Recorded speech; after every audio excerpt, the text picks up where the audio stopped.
அஸ்ஸலாமு அலைக்கும் வரஹ்மத்துல்லாஹி வபரகாத்துஹு. இறைவனுடைய சாந்தியும் சமாதானமும் நம் அனைவரின் மீதும் உண்டாவதாக.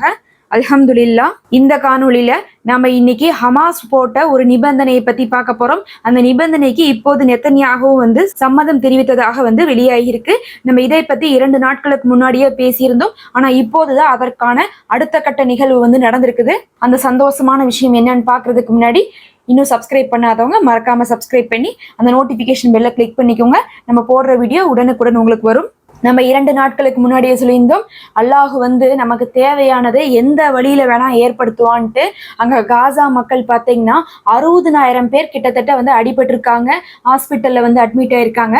ஆனா அங்க எந்த மருத்துவமுமே கிடைக்க முடியாத அளவுக்கு அங்க மருந்து கட்டுப்பாடுகள் இருந்துகிட்டே இருக்குது.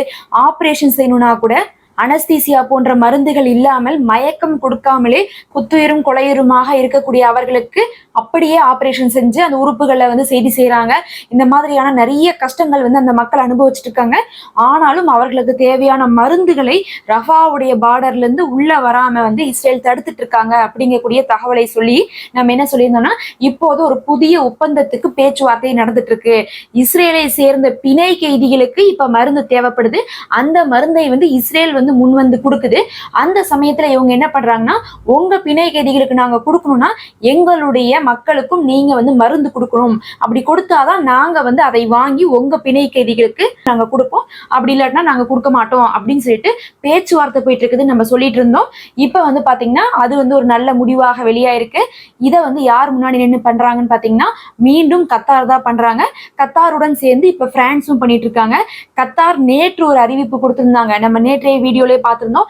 இனிமேல் நீங்க பேச்சுவார்த்தைன்னு சொல்லிட்டு எங்கள்கிட்ட வந்துடாதீங்கன்னு சொல்லிட்டு இஸ்ரேலை பார்த்து கட் அண்ட் ரைட்டா சொல்லிட்டாங்க. காரணம் என்னன்னா, அவங்க தற்காலிக போர் நிறுத்தத்துக்கு போயிட்டே இருக்கிறாங்க. அதை ஹமாஸ் மறுத்துட்டே இருக்காங்க. எங்களுக்கு நீங்க நிரந்தர போர் நிறுத்தம், சுதந்திர பாலஸ்தீனம், ஒட்டுமொத்த சிறை கைதிகளுமே விடுதலை, இந்த மூன்றும் இல்லாம எங்கள்கிட்ட வராதிங்க பேச்சுவார்த்தைக்கு ஹமாஸ் சொல்லிட்டே இருக்காங்க. இருந்தாலும் இஸ்ரேல் என்ன பண்ணிட்டு இருக்குன்னா, மாத்தி மாத்தி ஆள் அனுப்பி கத்தாரை போட்டு இம்சை பண்ணிட்டே இருந்தாங்க. கத்தார் இப்ப அறிவிச்சிருச்சு, நீங்க அந்த 2 ஸ்டேட் அப்படிங்கக்கூடிய முடிவுக்கு வராம, அந்த சுதந்திரத்தை கொடுக்காம நீங்க எங்கள்கிட்ட வராதிங்க பேச்சுவார்த்தைக்கு, அது பலன் இல்லைன்னு சொல்லிட்டு நேத்து கத்தார் அறிவிச்சிருந்த நிலையில இப்ப அதை பத்தி பேச்சுவார்த்தை போல வேற இந்த மாதிரி மருத்துவ உபகாரங்களுக்காக போயிருக்காங்க.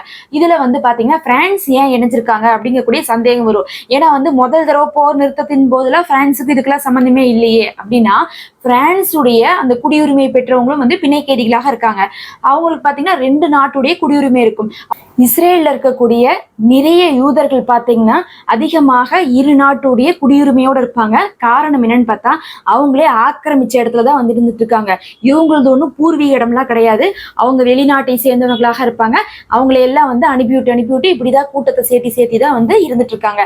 ஒவ்வொரு போரும் வரும்போதும் ஒவ்வொரு தாக்குதல் நடக்கும் போதும் என்ன பண்ணுவாங்கன்னா, காசால இருக்கக்கூடிய ஒரு பகுதியை கையகப்படுத்தி வச்சுட்டு அந்த கையகப்படுத்தின பகுதியில ஆட்களை கொண்டு நிரப்புவாங்க. அந்த ஆட்கள்லாம் யாருன்னு பாத்தீங்கன்னா வெளிநாட்டுல இருக்கக்கூடியவங்களாக இருப்பாங்க. மொத்தத்துல ஒரு யூதர்களாக அதிகமாக இருப்பாங்க. அவங்களை கொண்டு தான் நிரப்பிட்டு இருப்பாங்க. அப்ப எல்லாத்துக்குமே பாத்தீங்கன்னா அதிகமான நபர்களுக்கு வெவ்வேறு நாட்டுடைய குடியுரிமை இருக்கும். அப்படி யாரெல்லாம் இப்ப பிணை கைதிகளாக இருக்காங்களோ அதுல நிறைய பேருடைய குடியுரிமைங்கிறது பிரான்ஸ் நாட்டையும் சேர்ந்ததாக இருக்கிறதுனால பிரான்ஸ் முன்னுரிமை எடுத்து இவங்க கூட பேச்சுவார்த்தைக்கு வந்திருக்குது, கத்தார் கூட சேர்ந்து. இப்ப அவங்க என்ன சொல்லிட்டாங்கன்னா, இறுதியாக ஹமாஸ் என்ன நிபந்தனைகள் வைக்கிறாங்கன்னா, 3 நிபந்தனைகள் வைக்கிறாங்க.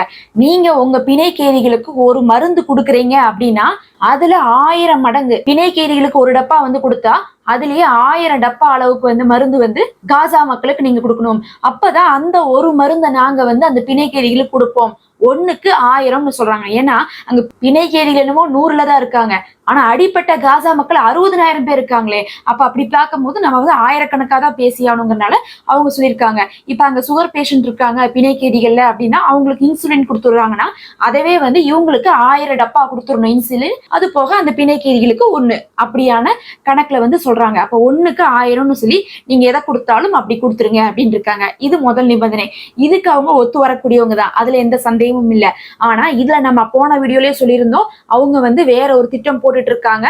ஏதாவது ட்ராக்கிங் ஆப்ஜெக்ட்லாம் வச்சு அமுச்சு விட்டுருவாங்க. அந்த மாதிரிலாம் வச்சோம்னா எந்த இடத்துல அந்த டப்பா போய் சேருது, அப்ப இங்கதான் சுரங்கம் இருக்கு, அங்கதான் பிணை கைதிகள் இருக்காங்கன்னு சொல்லிட்டு கண்டுபிடிச்சிருவாங்கன்னு சொல்லிட்டு, அப்படி கண்டுபிடிச்சிடக்கூடாதுங்கிறதுக்காக ஹமாஸும் என்ன சொல்லிட்டு இருக்காங்கன்னா, நீங்க நேரடியாக பிணை கைதிகளுக்குன்னு கொடுக்கவே வேண்டாம், கொடுக்கும் போதே ஒட்டுக்கா மக்களுக்குன்னு கொடுத்துருங்க, அதுல இருந்து நாங்க பிணை கைதிகளுக்கு எடுத்துக்கிறோம் அப்படின்னு வந்து பேசிட்டு இருக்காங்க அப்படின்னு சொன்னோம்.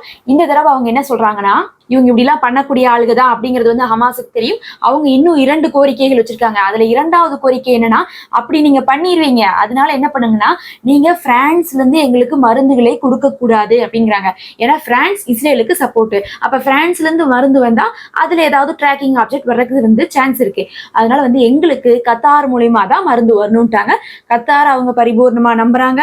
கத்தாரும் வந்து பாத்தீங்கன்னா ஆரம்பத்துல இருந்தே வந்து ஹமாஸுக்காகட்டும் காசா மக்களுக்காகட்டும் அநியாயம் செய்யாம இருக்காங்க. அதனால நீங்க மருந்த சொல்லுங்க, அவங்க அனுப்புவாங்க. இதுக்கு நடுவுல இஸ்ரேலு பிரான்ஸ் எல்லாம் வந்து மருந்து விஷயத்துல தலையிடக்கூடாது அப்படின்னு சொல்லிட்டு 2வது நிபந்தனை வச்சிருக்காங்க. 3வது நிபந்தனை என்னன்னா, உள்ள வருது சரி, மருந்து வந்து கத்தார்ல இருந்து வரதெல்லாம் சரி, ஆனா எங்கிருந்து வரும்னா ரஃபா பார்டருக்கு வந்துட்டு ரஃபா பார்டர்ல இருந்து உள்ள வரும்போது பார்த்தா அங்க வந்து இஸ்ரேலை சேர்ந்த செக்கிங் எல்லாம் வந்து நடந்துட்டு இருக்குது. அப்படி நீங்க யாரும் அந்த வண்டியை செக் பண்ணக்கூடாதுன்னு சொல்றாங்க. ஏன்னா செக் பண்றேன்னு உள்ள போவாங்க, உள்ள போய் அதுல வச்சுட்டு வந்துருவாங்க. அங்கிருந்து வரும்போது நல்லா வந்துட்டு இருக்கோம் கத்தார்ல இருந்து, இவங்க வந்து செக் பண்றேன்னு உள்ள போயிட்டு எதையாவது வந்து வச்சுட்டு வந்துடுறது, இல்ல அதுக்குள்ள பூந்துட்டு வந்து ஆளுகளை போட்டு அடிக்கிறது, இந்த மாதிரி காரியத்தெல்லாம் இவங்க வந்து ஏற்கனவே செஞ்சுட்டாங்க. அதை அவங்களும் பார்த்துட்டாங்க. அதனால 3வது நிபந்தனையாக இவங்க திருட்டு வேலை பண்ணிட்டு கூடாதுங்கிறதுக்காக உள்ள வர வண்டியை நீங்க சோதிக்க கூடாது, அப்படின்னா மட்டும் எங்கள்கிட்ட வந்து மருந்து கொடுங்க, அப்படி இல்லாட்டினா நாங்க உங்க பிணை கைதிகளுக்கு எல்லாம் வந்து மருந்தெல்லாம் வாங்கிக்க மாட்டோம், அப்படி அவங்க செக் பண்ணிட்டாங்கன்னு தெரிஞ்சுட்டாவே அப்படியே வண்டியை திருப்பி அமைச்சிருவோம், நாங்க வந்து மருந்துகளை எல்லாம் வந்து தொடக்கூட மாட்டோம் அப்படிங்கக்கூடிய நிபந்தனையை இப்ப வந்து ஹமாஸ் வச்சிருக்காங்க. அதோட சேர்ந்து அவங்க என்ன சொல்றாங்கன்னா, உணவு பொருட்கள்லாம் கொடுக்குறீங்களா அதை கொஞ்சம் வந்து எச்சா கொடுங்க அப்படிங்கிறதையும் வந்து அவர்கள் நிபந்தனை வச்சிருக்காங்க. அந்த தண்ணீர், உணவு, எரிபொருள் இதெல்லாம் வந்து இப்ப எவ்வளவு கொடுத்துட்டு இருக்காங்களோ அதோட எச்சா. ஏன்னா இவங்க வந்து கணக்கா ட்ரக்கெல்லாம் வந்து எண்ணிதான் அனுப்பிட்டு இருக்காங்க. அது அந்த மக்களுக்கு சுத்தமா பத்த மாட்டேங்குதுங்கிறதுல நமக்கு சந்தேகமே இல்லை. 100%ல 1%க்கு தான் அது போதுமான உணவாமா. அதை வந்து என்ன கணக்கு சொல்றது, 100 மக்கள் சாப்பிட வேண்டியது 100 பேத்துல ஒருத்தவங்க வயிறு நிறைய சாப்பிடக்கூடிய உணவை கொடுத்தா மிச்ச 99 பேர் அங்க எப்படி இருப்பாங்கன்னு நினைச்சுக்கோங்க. அந்த உணவை தான் வந்து 99 பேரும் பிரிச்சு சாப்பிட்டுட்டு இருக்காங்க. அதனாலதான் என்ன பண்ணிருக்காங்க, உணவு, எரிபொருள், நீரையும் கொஞ்சம் அதிகப்படுத்தி நீங்க கொடுக்கணும் அப்படிங்கக்கூடிய கோரிக்கையும் வச்சிருக்காங்க. அருமையான 3 நிபந்தனை. முதல் நிபந்தனை வந்து மக்களுக்கானது. மிச்சம் இருக்கக்கூடிய 2 நிபந்தனையும் பாத்தீங்கன்னா இஸ்ரேலுடைய திருட்டு வேலைகள் எல்லாம் முறியடிக்கக்கூடிய நிபந்தனைகளாக இருக்கு. இறுதியா வந்து இந்த 3 தான் பேசியிருக்காங்க. இப்ப இதுக்கு வந்து நெத்தன்யாகு வந்து சம்மதம் தெரிவிச்சதாக தான் வந்து தகவல் வந்துட்டு இருக்கு. ஏன்னா வேற வழி இல்லை, அவர்களுக்கு வந்து பிணை கைதிகளை காப்பாத்தாம நெத்தன்யாகுவால அங்க வந்து இஸ்ரேலுக்குள்ள வந்து இருக்கவே முடியாது. மக்கள் வந்து நாளுக்கு நாள் அதிகரிச்சு இந்த 4 நாளா லட்சமாக வந்து மக்கள் வந்து பேரணிகளும் ஆர்ப்பாட்டங்களும் தொடர்ந்து நடத்திட்டே இருக்கிறாங்க. எங்களுக்கு பிணை கைதிகள் தான், எங்களுக்கு எங்க குடும்பத்தினர் தான் முக்கியம், அவர்களுக்கு மருந்து போகணும், அவர்களை விடுதலை செய்யுங்க அப்படின்னு சொல்லிட்டு. அதனால வந்து நாங்க பிணை கைதிகள் மேல எல்லாம் அக்கறையா தான் இருக்கிறோம், அவங்களுக்கு எல்லாம் வந்து நாங்க தேவையானது கொடுத்துட்டு தான் இருக்கோம்னு சொல்லிட்டு மக்களுக்கு காட்டுறதுக்காவது வந்து இந்த விஷயத்த அவங்க செஞ்சுதான் ஆகணும். அதனால வந்து இந்த விஷயம் வந்து அல்ஹம்துலில்லாஹ்ன்ட்டு யார் தடுத்து வச்சாங்களோ அவங்களே வந்து அந்த காசா மக்களுக்கு மருந்து கொடுக்கக்கூடிய நிலைமையை அல்லாஹ் உண்டாக்கிட்டான். அல்லாஹ் வந்து சூழ்ச்சியாளனுக்கெல்லாம் மாபெரும் சூழ்ச்சியாளன். நமக்கு வழியே தெரியாம சில விஷயத்துல நம்ம கஷ்டப்பட்டுட்டே இருப்போம். என்னடா அது, எவ்வளவோ துவா செய்யறோம், இவ்வளவு கஷ்டப்படுறோமே அப்படின்லாம் நம்ம கஷ்டப்பட்டுட்டு இருப்போம். பார்த்தா அல்லாஹ் யார் வந்து நமக்கு கெடுதல் செஞ்சானோ அந்த எதிரியின் கையாலேயே கொடுக்கக்கூடிய அளவுக்கு நிலைமையை மாத்திடுவான். அது உனக்கு இருக்கிறதுலே பெரிய தண்டனை. தப்பு செஞ்சவனே அந்த தப்பை சரி பண்ணணும் அப்படிங்கிறது. அல்ஹம்துலில்லாஹ் அந்த மக்களுக்கு வந்து எல்லாவித உதவியும் அல்லாஹ் வந்து தந்தருள்வானாக. ஆமீன் யா ரப்பல் ஆலமீன். அடுத்து ஒரு விஷயத்த வந்து நீங்க கமெண்ட்ல கேட்டுட்டே இருக்கிறீங்க, எப்ப வந்து தீர்ப்பு வரும், என்ன வந்து முடிவெடுக்க போறாங்க அப்படின்லாம் எல்லாருமே ஆவலோட எதிர்பார்த்துட்டு தான் இருக்கும். இன்னும் தீர்ப்பு வரல அப்படிங்கறதா முக்கியமாக இருக்கு. எப்பயுமே இந்த மாதிரி கோர்ட்லாம் போனா உடனே வந்து தீர்ப்பை கொடுத்துட மாட்டாங்க, கொஞ்சம் இழுப்பாங்க, தள்ளி வைப்பாங்க, இந்த மாதிரி தான் பண்ணுவாங்க. 10 வருஷமா வந்து இன்னும் தீர்ப்பு கொடுக்காத வழக்கு சர்வதேச நீதிமன்றத்துல இருந்துட்டு இருக்குது. அப்படியும் வந்து விஷயம் நடந்து கொண்டு இருக்குது. அதே நேரத்துல வந்து பாத்தீங்கன்னா உக்ரைன் ரஷ்யா போர்ல வந்து பாத்தீங்கன்னா சீக்கிரமா தீர்ப்பு வந்துச்சு. காரணம் என்னன்னா அமெரிக்கா வந்து உக்ரைன் பக்கம் இருந்துச்சு, சப்போர்ட் பண்ணுச்சு. அப்படிங்கறதுனால இந்த அமெரிக்கா, இஸ்ரேல் இவங்க தானே வந்து சர்வதேச நீதிமன்றம் ஆகட்டும், ஐநா சபையாகட்டும், இங்கெல்லாம் வந்து ஆதிக்கம் படைத்தவங்களாக அவங்களுடைய வேலையை காமிச்சிட்டு இருக்கிறதுனால சில விஷயங்கள்லாம் தடுங்கலாவது, தாமதமாவது இதெல்லாம் நடந்துட்டு இருக்கு. என்னதான் இருந்தாலும் வந்து இந்த விஷயத்துல வந்து தீர்ப்பு வந்துரும் அப்படிங்கிறது தான் வந்து சொல்லப்படுது. அதுவும் சீக்கிரமே வந்துரும் அப்படின்னு சொல்லிட்டு எதிர்பார்க்கப்படுது. என்ன தேதி, எப்ப வரப்போகுது அப்படிங்கறதெல்லாம் நமக்கு தெரியாது. துருக்கியுடைய எர்டோகான் அவர்கள் என்ன சொல்றாங்கன்னா, கண்டிப்பாக இந்த தடவை வந்து காசாவுக்கு ஆதரவாகத்தான் வந்து தீர்ப்பு வரும் அப்படிங்கக்கூடிய தகவலை அவருடைய அனுபவத்துல அவர் வந்து முன்வைக்கிறாங்க. அந்த அளவுக்கு வந்து தென்னாப்பிரிக்காவும் வந்து பாயிண்டா வந்து புட்டு புட்டு வச்சிருக்காங்க. எல்லாமே ஆதாரத்தோட நிரூபிச்சிருக்காங்க. அதையெல்லாம் மறுக்கவே முடியாது அப்படிங்கிற மாதிரி ஒரு விஷயம் இருக்கும் பாருங்க. அப்படி வந்து பண்ணியிருக்காங்க. சீக்கிரமே தீர்ப்பு வர்றதுக்கும் அது வந்து காசா மக்களுக்கு சாதகமா வர்றதுக்கும் தான் வந்து வாய்ப்புகள் இருக்குன்னு சொல்லிட்டு சொல்லப்படுது. அடுத்து ஒரு மிக முக்கிய தகவல் பார்க்கும்போது ஈரான் ஏற்கனவே வந்து தாக்கி இருக்குது. ஈரான் ஏற்கனவே இஸ்ரேலை தாக்குச்சுன்னு நம்ம பார்த்தோம். அதே மாதிரி ISIS தாக்குச்சுன்னு பார்த்தோம்.